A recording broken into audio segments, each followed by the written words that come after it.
now, your main event. Introducing the hosts of Wrestling with Freddie, Jeff Dye, and Freddie Prinze Jr. Ladies and gentlemen, welcome to Thursday's bonus edition of Wrestling with Friends with me, your host, Freddie, and my awesome co-host, Mr. Jeff Dye. How are you, sir? Happy Thursday. Happy bonus content day to you. Feeling good. You know, you feel like you have to do these bonus contents when there's this much wrestling. They're adding shows, we're adding belts. There's a lot of wrestling to cover. We're going to have to start doing this 5 days a week. There's an extra 2 hours per week. That means we need to give you guys at least an extra 15 minutes. There's wrestling 6 days a week now. It's amazing. Is so crazy. That's so crazy. These wrestling fans so are we're going to spoiled. be an 8-day-a-week podcast. Yeah. You understand? We're gonna outperform everybody. Getting right into it, today's episode is all about the debut of AEW Collision. And at the end of the show, stay tuned because we're going to get Jeff Dye's Hot Tag of the Week. A lot of hot tags in AEW this week, too, in the six-man. A lot of hot tags coming in. They gave those guys time to work. But we're going to start with the way the show started, the way everyone wanted the show to start, and the way they gave it to us, the way we wanted it. Mr. CM Punk, the cult of personality, out to the ring, shaved head.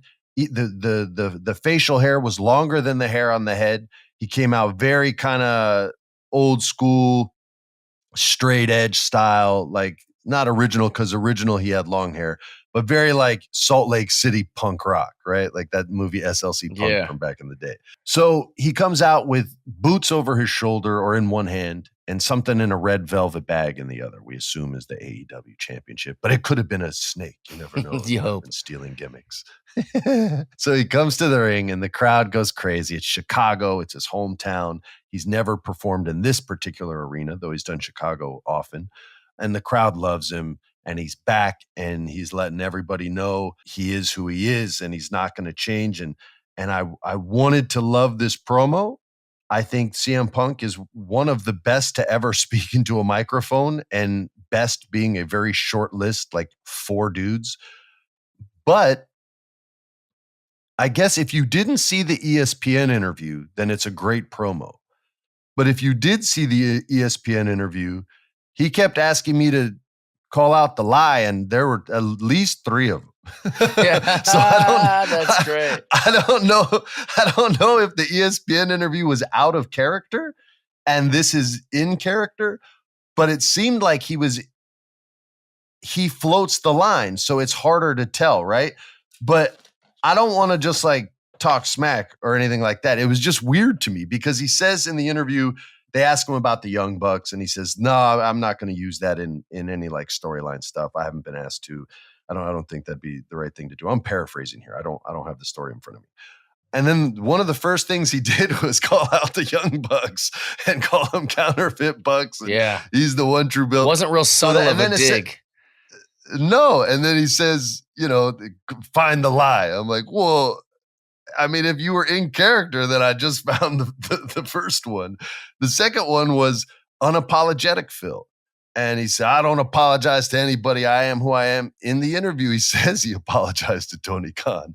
He was very apologetic. He felt bad for what happened in the scrum. And I believe he also said he would have apologized to the Bucks, but it was still under investigation. So they were advised not to talk. So that was, and then tell me where the lie is. I'm like, whoa, that's 2, my guy.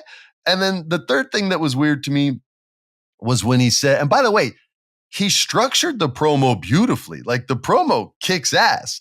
I'm just answering his question. He challenged us to find the lies, so I'm finding the lies. Again, if it was out of character, then it was out of character. If the interview itself was out of character. But again, he seems to be a guy that walks the walk and talks the talk, right? He went to the UFC to actually fight dudes. Like, so he walks the walk. But the final thing was the business. This business is for adults, and it's the professional wrestling business. And I agree 100%. But to go out there and essentially hijack the world championship storyline away from Adam Cole, who just came back from concussion and is in the middle of a storyline with MJF, seemed to me like going into business for yourself and not going along with the storyline, which is specifically what he's so against. So it was a strange promo to me because I had just seen the ESPN interview like 2 days prior on YouTube TV or something like that. So the promo to me, as awesome as it was and as kick-ass as it was, like it was a great promo, but having just seen that and he's like, yo, where's the lie? I'm like, dog, that's a big ass lie right there. Like you just apologized and said you did.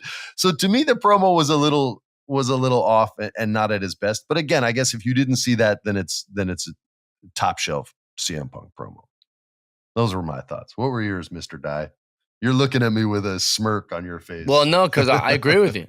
There were lies, and also like I thought it was a trash promo. Maybe I'm just drunk with the love of MJF's promos, or maybe we've been spoiled with good mic work over in AEW. But I didn't think this was cute.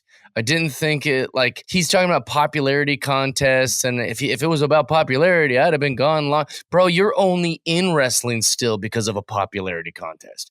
The only reason they keep bringing you back to these things is because the fans love you, and they just won't stop loving you. You're allowed to eat muffins and talk trash about the back room. You're allowed to fist fight guys. You're allowed to go on Twitter and trash dudes. You're allowed to literally break every rule because you're the most popular. And also, he kept like, tell me where I said the lie. Like that was going to be some catchphrase. Like that was going to be a shirt that was made or something. Maybe it will be. Yeah, but it didn't like really work. Like you said, like there are lies in that. Also, all of those things that he says are debatable. No way to know if any of that crap is true.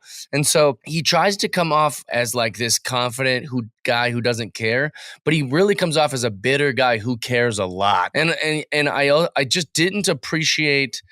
It just didn't come off very likable. It came off so chippy and weird, and like he thought he was so brilliant. He dropped the mic like he really let the place have it. Yeah, it wasn't worthy of a mic drop. Yeah. It was a good promo, but it definitely I was like, all right, cool. Yeah, it's like almost like he doesn't know who he is. And it's okay to care. It's okay to care. People always say that. It's all right. It's how you respond to people caring that can be an issue or a blessing and a gift. It's the way you respond to it. My godfather used to say, you are in control of two things, Freddie, your actions and your reactions to the actions of others, and nothing else. Nothing else. Those are the only things we're in control of. What I do and how I react to what you do. And if people lack control in one of those things, it's a tough, lonely, sometimes angry and bitter life, man. Well, and also it's so easy, and this was going to be controversial, but let's see you do that promo in Tampa, Florida, Punk. Let's see you do that promo in Dallas, Texas. You were only over because this is Chicago, and they're going to like literally. It might have. I don't know. You think the Young Bucks fans would be in the other states and they would go against that? It's not that the Young Bucks fans. Maybe. It's just that this promo works so well because he's in his hometown. He could have. Yeah, he could have said anything. He could have said like, I love muffins and I'm sorry to everybody, and they'd be like, we love you, Punky. Like he could just say anything he wants in that town. He even referenced it, that he sold out every venue that has a roof in Chicago, and he never would have believed it if you'd have told a young Punk that. So it's like, I just think like he was playing to the crowd, knowing he could say whatever he wants, and he gave a pretty average to mid-level promo. I thought the whole thing was strange. He brings his shoes out to lead us to believe that he might be leaving it all in the ring, you know. But then I didn't believe that for a second. I know, but yeah. and the twist of being like, till someone can fill these boots. It's like, I can name 20 guys that are filling your boots just fine, pal. So it didn't come off. That's a fair point too. He gave me no reason to root for him, if I'm honest. Maybe not as much as selling out, because I will give him credit for that. Like people do want to see him, so those boots are harder to fill. But MJF can fill some damn boots. Oh, for sure. Yeah. I mean, there's a lot of guys. That dude can fill a boot. So I wouldn't say there's nobody that can. So yeah, the promo was weird to me, man. It just was weird. Maybe if I hadn't seen the other stuff, I would feel different, but I don't think so.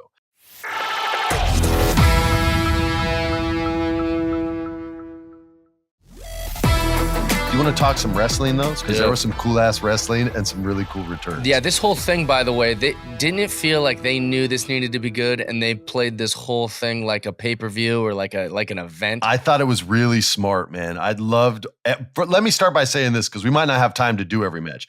I thought they did a great job the whole show, all the matches. They're not all my favorites. but I thought they did a great job. It was the return of Miro, Yes. who we all know as Rusev from Whatever the his WWE. real name is.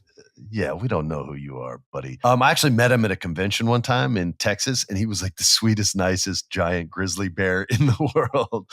But he wrestled and beat the living hell out of Tony Nese, who used to be in NXT and is this super jacked guy as well. Not as jacked as Buddy, but still pretty freaking jacked. And he wanted to come out and cancel the show because he felt everybody should work out the way the Body Donnas like to work out back in the day. And Miro wasn't having it, dude. He came out and busted this dude's ass. The crowd loves Miro, and they loved him so much, Jeff, when the match was over, he wouldn't get out the ring. He celebrated for about half as long as his match lasted. Did you keep waiting for it? Did you keep thinking like they're going to hand him a microphone? They're going to hand him a microphone? They handed him no microphone. Or something. He's like, nah, I'm not getting out yet. That's cool. And who's going to get him out? He's freaking 300 pounds and not fat. Like he'll kill you. Every day is Rusev Day. So that was a lot of fun. I talked about my match of the week, Buddy Matthews versus Andrade El Idolo. We loved it. That was on Wednesday. But a match that we didn't talk about yet was Wardlow versus Luchasaurus. Big man. This match was better than I thought it would be. And the end of it, I thought was friggin' awesome. Do you want to start on this one? And then I'll just so this is tricky for me because you like the big meaty men. Yes, this is definitely a Jeff Dye / Vince McMahon type style of match. Two giants colliding. And here's the thing, Luchasaurus. I've been a huge fan of Luchasaurus since I've become aware of him because he's huge and he looks cool and he's got like a gimmick that you're like, wait, you're a dinosaur? Like, I don't understand, but it works. For some reason, you fear him like a dinosaur is coming to the ring, which is pretty cool. But I have heard that he is a grumpy and mean guy, and he works stiff, and he hurts a lot of guys. I mean, his reputation is terrible. So that makes me... He can't hurt Wardlow. Well, that's the thing. So I'm always got that in the back of my head. Like, I don't really want to root for this guy, but I do like the gimmick, and I love Wardlow. Shout out to my guy. He's my friend. So obviously, I'm rooting for my guy, Wardlow. He's the champ, too. So like, I'm rooting for that. But they just couldn't help themselves. They're like, listen, if we're going to have an event and if we're going to have a big new show and we're going to book this like almost like it's a pay-per-view, we got to have a title change. And so I think that's why they did it. That's what I'm guessing because Wardlow just defended the title against Jack Swagger and it seemed like nobody could touch Wardlow. He's beat Swagger's ass. Yeah, he double power bombs him. Like that's Jake Hager now. Jack Swagger. Oh, sorry, Jake Hager. Yeah, I'm sorry. His real name's Jake Hager. I'm stuck. And he was a legit NCAA heavyweight champion. I'm stuck. Once they have their first name, I just go, that must be it. You know, and not even their first name, just the first name I remember. You know, I'm still calling Dean Ambrose. Dean Ambrose. Yeah, so I was a little disappointed with the title switch, even though I really liked the match. I thought Christian was hilarious in this. That was so good. Yeah, it's so perfect. He just jumps up on his shoulders and he's holding the champ and he's shaking it like, yeah, so great. Yeah, I did it. Yeah. The whole match was very, very fun, very cool. A lot of big moves, which I really appreciated, like feats of strength. I like both these guys too. I'm just pissed off that Wardlow lost, and I'm hoping what they're going to do. And I don't know enough about booking. This is more of your thing and like how storytelling goes. But I'm hoping that maybe because it's the TNT, like the television thing, that maybe like it could be as soon as next week this belt changes hands and maybe even comes back. This title's changed hands more than any title in AEW. So that's good. I think, yeah. And they got Scorpio Sky coming back too, so he could get in the mix with Luchasaurus if they want to do something different with Wardlow. But yeah, dude, I look, I'm not a fan of these kind of matches, but I like both these guys a lot. I'm with you. Like Luchasaurus is 6'5", 6'6", but he looks a little bit bigger than that. And I've never seen like a gigantic luchador. Like, I know, it was pretty cool. Doesn't exist. So that's why I'm always kind of like, oh, right. Yeah, this guy's cool. I love the cage match with him and Jungle Boy Jack Perry back in the day. So yeah, I enjoyed the match, but it's all about Christian for me, man. Jay Rezzo. It was funny. Name. He's awesome on the mic. I love when he talks shit. I love when he's a smart aleck babyface more than when he's an asshole heel, but he's a great asshole heel. And that move at the end was so Edge and Christian, like, on the shoulders, even though you didn't do shit and just celebrating like you. Well, he did interfere. He got him with the camera, and the lens snapped off and rolled across the ring. It looked great. Very Austin Powers, who hits someone with a camera.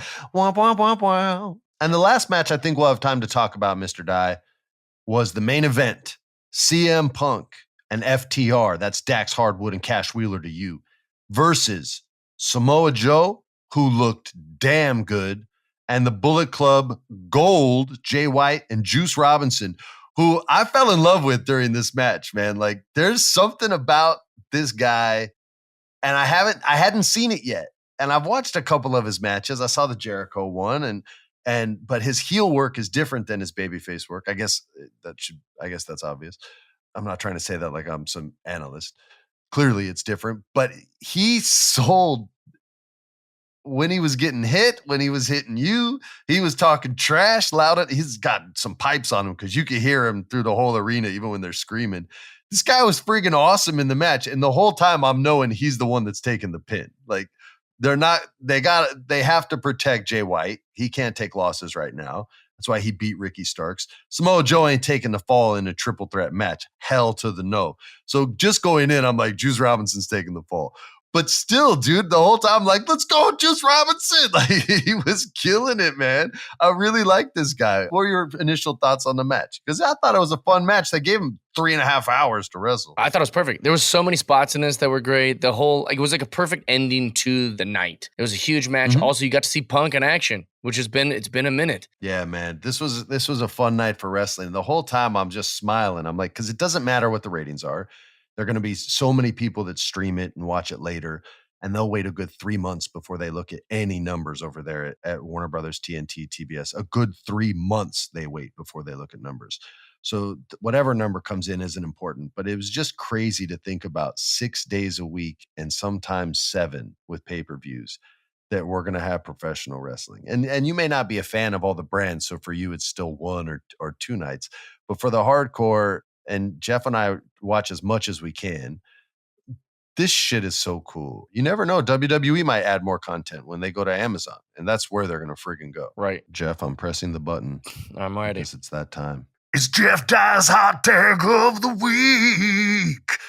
Yeah. Well, let me just beat the drum I've been beating for the last 5 million years. The things I like about wrestling that I feel like we're lacking. We have 75 different wrestling shows per week. And what I think that we need a little bit more of is the thing that made all of our favorite wrestlers so memorable. What do we like about Undertaker? What do we like about Kane? What do we like about Sergeant Slaughter and Goldust and Doink and Mankind and Papa Shango and the Road Warriors? What do we like about the Viking Raiders or Luchasaurus? We love that it's a little ridiculous. Bring back the gimmicks. Luchasaurus proves that this is a thing. I was just talking about him on this bonus episode, that you can go out there and be like a little insane and still have your own unique thing. I'm tired of wrestlers just having names. I don't like, it's such a, you're just a guy with a name. I might as well go watch UFC. What's your thing, dude? What do you do? And if we're going to try and attract kids to watch this stuff, that's the stuff that works. Like Viking Raiders bring shields to the ring. They got a girl, Valhalla, who's literally like she's grabbing her head going like she's praying to gods or something, like she knows something you don't. It's fun. I like that the wrestlers go, oh God, I can't go out there. Where's my shield? Have you seen my shield? I think I lost my shield. They got to fly with that thing. They fly with a big, stupid shield because that's a gimmick. I like that. I'd like to see more of it. I don't want to totally get rid of these guys like an MJF or like a Daniel Bryanson. Like, I like that. You keep those guys with the names and stuff, but I'm saying a little bit more gimmick couldn't hurt. Would love to see more of it. Cue the Repo Man. It's Jeff Dye's Hot Tag of the Week. Yeah. Ladies and gentlemen, on behalf of my awesome co-host, Mr. Jeff Dye, I'm Freddie Prinze Jr., and this was your bonus content of Wrestling with Friends. We love you. Follow us on Instagram, Wrestling with Freddie. Twitter is WWFreddie Pod. Follow us on all the socials so you can submit your questions for the Federation. This has been a production of iHeart's My Cultura Podcast Network. For more podcasts from iHeartRadio, visit the iHeartRadio app, Apple Podcasts, or wherever you listen to your favorite shows.